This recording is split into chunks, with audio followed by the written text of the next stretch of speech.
Welcome to the Banker Lamp. Please enjoy the video. You start by verifying exact DZire Tour model and ECU variant so you target the right module. Once confirmed, disconnect negative battery terminal for 5 minutes and secure the vehicle. This prevents electrical faults while you access ECU. Next, remove the glove box trim and locate the ECU or fuse box.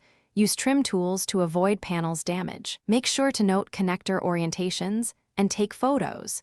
These reference shots speed up reassembly and help avoid wiring errors later. You now read and back up the ECU map with an OBDROMAN2 flasher or bench programmer. Always create 2 verified backups and label them. Once you have the dump, locate the speed check routine or limiter table and note offsets. This is how the ECU enforces max speed. If using a software reflash, apply the edited map and verify checksums. If performing a hardware signal mod, test the speed sensor input with a multimeter before altering wiring. Save logs of each step for rollback.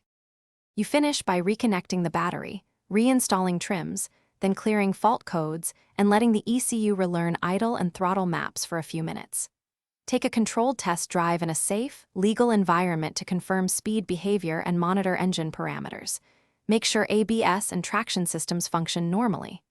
If a check engine light or limp mode appears, immediately stop, restore the original ECU dump, and rescan. Persistent issues mean consult a qualified technician rather than forcing further changes.